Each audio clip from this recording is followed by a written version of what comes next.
అంటే హైమన్ది కూడా ఏదో చేస్తారన్నట్టు విన్నా. అవును, చూడండి మనం ఇవన్నీ మాట్లాడుకుంటాకి ఇదో పెద్ద బూత్ లాగా. ఇప్పుడు మీరు ఈ వీడియో పెడితే దీని కింద 100 కామెంట్లు వస్తాయి, 1000 కామెంట్లు వస్తాయి. మామూలు మంచి మాట చెప్పిన దానికంటే వీటికి ఎక్కువ కామెంట్లు వస్తాయి. ఈ సోషల్ ఈ మనం దీని నుంచి బయటకు వచ్చేయాలండి, ఈ బబుల్ నుంచి. మీరు దేవుడు పోస్ట్ పెట్టినా కూడా దాని గురించి బూతులు మాట్లాడాడు ఉంటారు, ఎవరో ఒకళ్ళు ఉంటారు. కామెంట్స్ పెట్టామని వదిలేస్తే మనం దీని నుంచి అవేర్నెస్ క్రియేట్ చేసి ఈ బబుల్ నుంచి బయటికి రావాలి మనం అసలు. సో హైమనోప్లాస్టీ అంటే ఏంటంటే పాపం ఇప్పుడు ఒక గర్ల్ ఫ్రెండ్ బాయ్ ఫ్రెండ్ ఉంటారండి, వాళ్ళిద్దరు ఒక రిలేషన్లో ఉంటారు. ఆ రిలేషన్లోకి ఎంటర్ అయినప్పుడు పాపం చాలా జెన్యూన్గానే ఎంటర్ అవుతారు. ఏదో డిఫరెన్సెస్ వచ్చో నీకు నాకు కంపాటబిలిటీ లేదనో బ్రేకప్ అయిపోవటం, రిలేషన్లో నుంచి బయటకు వచ్చేస్తారు.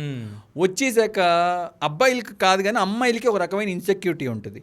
రేపొద్దున నాకు పెళ్ళి అయితే మా హస్బెండ్ నేను వర్జిన్ కాదు అని తెలిసిపోతుందేమో అన్న ఒక దీంట్లో ఉంటారండి. అసలు హైమెన్ లేయర్ అనేది ఒక పల్చటి ఆనియన్ పీల్ లేయర్ అంత లేయర్ ఉంటుందండి. అది ఎప్పుడో రప్చర్ అయిపోతుంది.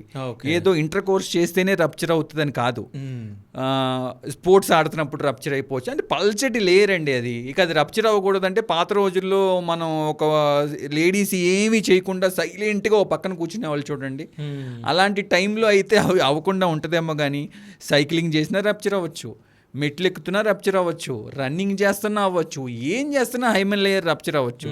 సో హైమెన్ లేయర్ ఉంటేనే వాళ్ళు వర్జిన్ అంటారు అనుకునేది మాత్రం అది ఈ రోజుల్లో కూడా అలా అనుకుంటే వాళ్ళ మ్యూజియంలో పెట్టాల్సిందే. ఓకే. సో కొంతమందికి ఏంటంటే కొన్ని ఇన్సెక్యూరిటీస్ ఉంటాయి. అలా రిలేషన్లో ఉన్నప్పుడు వెళ్ళినప్పుడు ఏంటంటే ఏమంటే మాకు వెజైనోప్లాస్టీతో పాటు హైమెనోప్లాస్టీ కూడా కావాలి అని అడుగుతారు. మీరు అన్నట్టు నిజమే, హైమెనోప్లాస్టీ కూడా అడుగుతారు. ఏంటంటే ఆ పక్క నుంచి ఈ పక్క నుంచి కొంచెం స్కిన్ లేపి ఒక చిన్న లేయర్ లాగా క్రియేట్ చేస్తాం. ఓకే, అది హైమెనోప్లాస్టీ. సో ఈ లేయర్ అది ఆ పక్కన స్కిన్తోనే క్రియేట్ చేస్తాం. ఓకే, మేము చేసిన తర్వాత మళ్ళీ వాళ్ళు పెళ్ళయ్యేలోపు ఆ లేయర్ మామూలుగానే రప్చర్ అయిపోవచ్చు కూడా. ఓకే, అంటే ఏదైనా ఎక్సర్సైజ్ చేస్తున్నప్పుడు, జిమ్ చేస్తున్నప్పుడు, జంప్ చేస్తున్నప్పుడు ఎప్పుడోసారి అవ్వచ్చు కూడా అది. ఓకే. సో హైమెనోప్లాస్టీ లేయర్ అని రీకన్స్ట్రక్షన్ లేయర్ అని చేయటం కామనే, అదేం పెద్ద ప్రొసీజర్ ఏం కాదు, ఏదో రేర్ ప్రొసీజర్ కూడా ఏం కాదు, ఈజియెస్ట్ ప్రొసీజర్.